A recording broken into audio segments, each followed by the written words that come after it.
एक व्यक्ति एक जगह मेरी कथा चल रही थी, वो बोले महाराज जी आप थोड़ी सी कथा जो है वो मधुर रस में ज्यादा कथा करते हो। मैं तो कैसे करूं? बोले वीर रस में किया करो, थोड़ी मार झाड़ हो, थोड़ी उसमें यूं उठा पटक हो रही हो, यूं बताए जा रहा हो ठाकुर जी ने उठा के फेंक दिया, महाराज उठा के ये मुष्टिक प्रहार कर दी।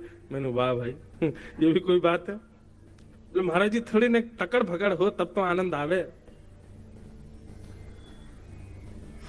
हिंसा, इसमें कलयुग का निवास है।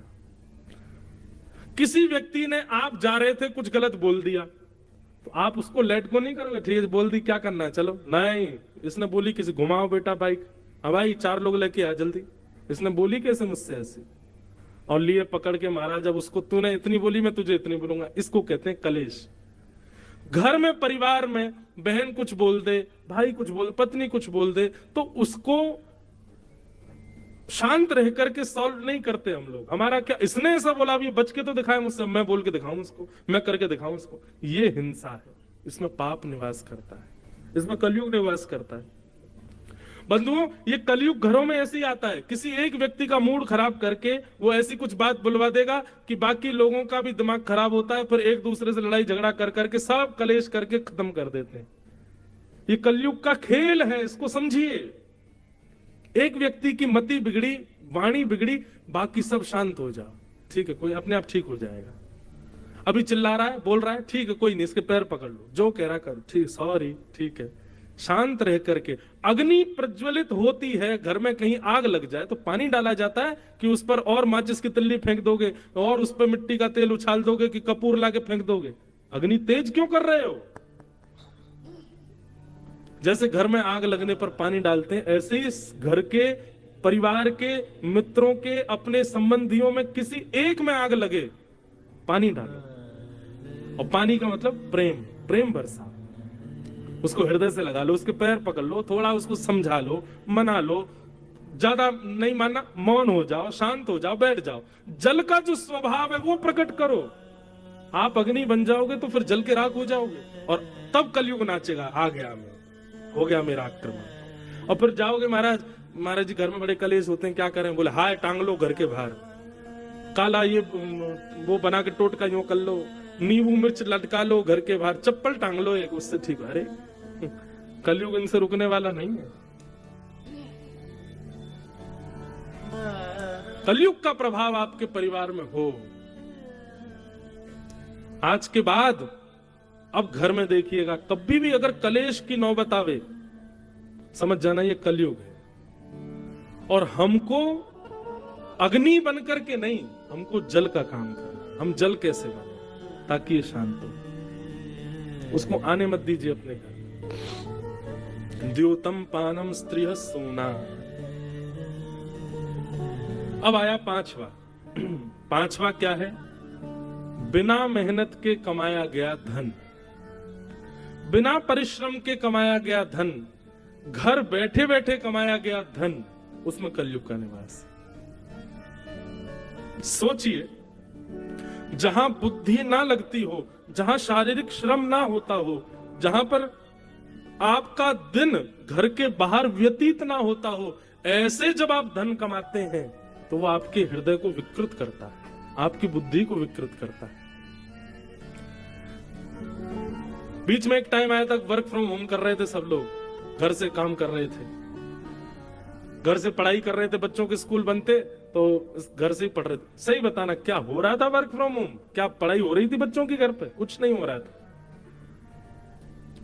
जब तक आप पारिश्रमिक नहीं बनोगे, जब तक थोड़ा श्रम अपने तन से, बुद्धि से नहीं करोगे और उसके बदले धन नहीं कमाओगे, तब तक वो धन अशुद्ध है। आजकल भारत में एक नया काम शुरू हो गया कि लोग बाग ऐसे कामों की ज्यादा खोज करते हैं जिसमें कुछ करना नहीं पड़े, एक बार का इन्वेस्टमेंट, फिर पड़े पड़े कमाते रहेंगे।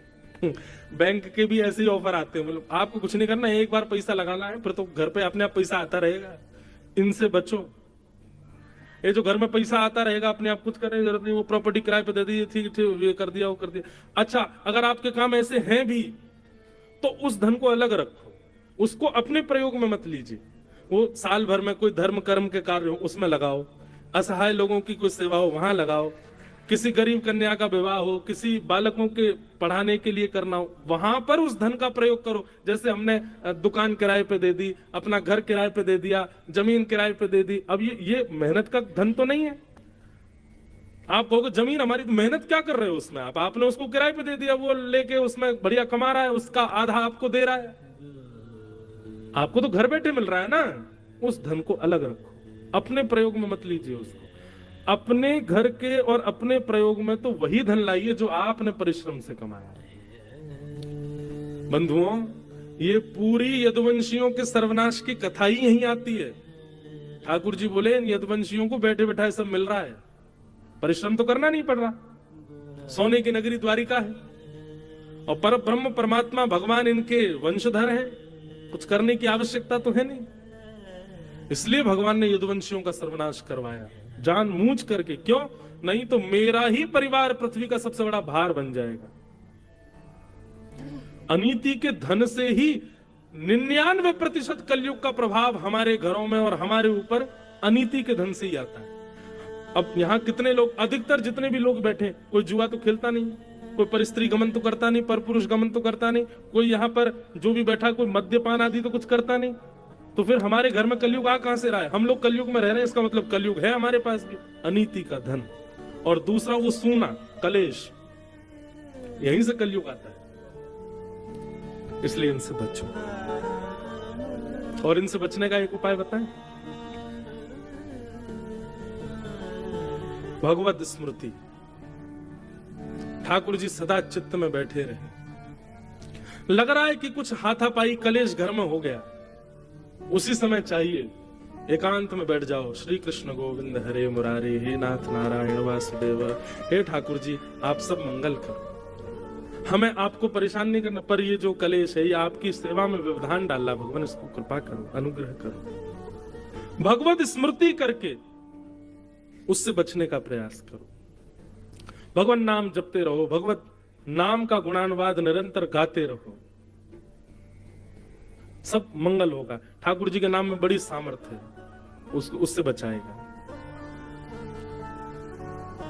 तो ये 5 स्थान है कलयुग के, इनसे बचने का प्रयास करो और हरि नाम रूपी कवच पहन करके रखो, हरि नाम रूपी वैक्सीनेशन लगाते रहो, ताकि इसका असर आपको ना हो कलयुग का। ऐसा करो।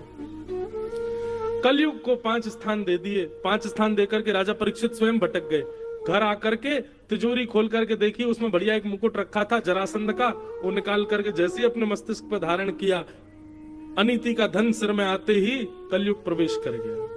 और राजा परीक्षित वन में गए,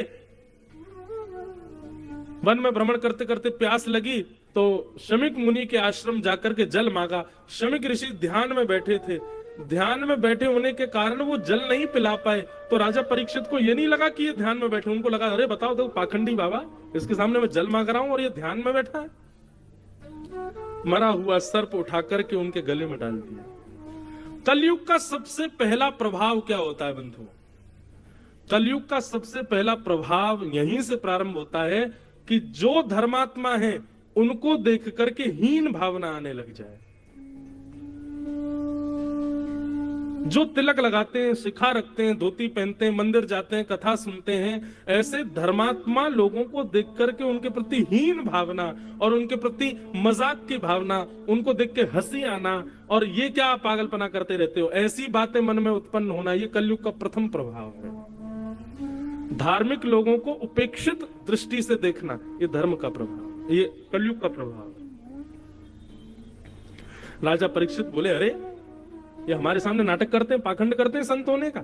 गले में मरा हुआ सर्प डाल दिया। शमिक ऋषि के गले में मरा हुआ सर्प देख कुछ बालकों ने जाके शमिक के पुत्र को बता दिया, श्रृंगी को, कि तुम्हारे पिता के गले में मरा हुआ सर्प पड़ा है, राजा परीक्षित ने डाला है।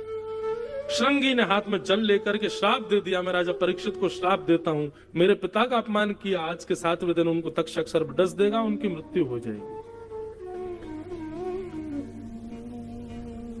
राजा परीक्षित लौट करके अपने राजभवन आए, जैसे ही मुकुट उतारा सोचने लगे आज मैंने क्या किया।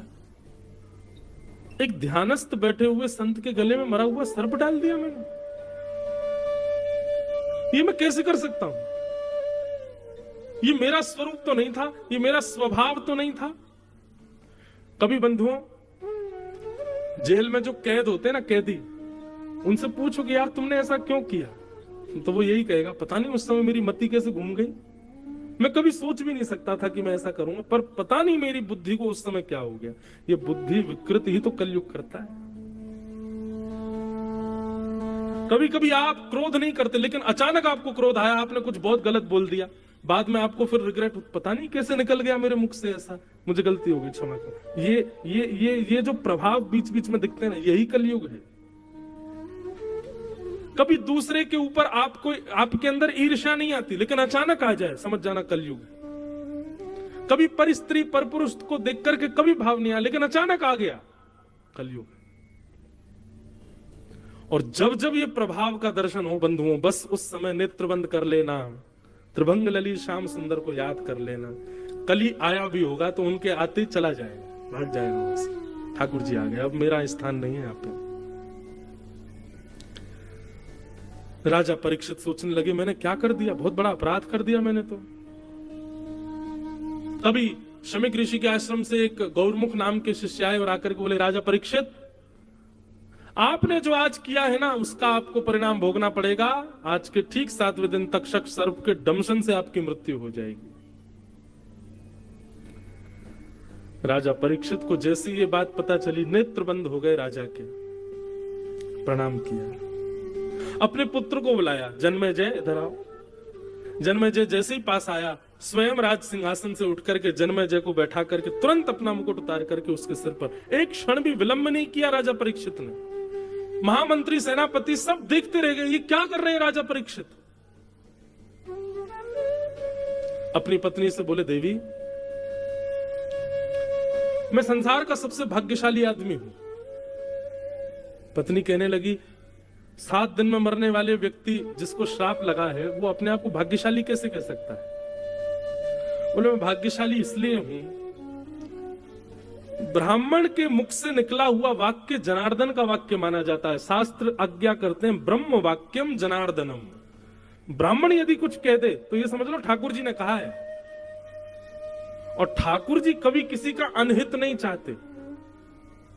आज एक ब्राह्मण ने आकर के कहा कि मुझे 7 दिन में मरने का श्राप लगा है, देवी यदि तुम विचार करो तो हमारे अगले क्षण का भी नहीं पता कि हम जीवित रहेंगे कि नहीं, हमारे प्राण कभी भी निकल सकते हैं।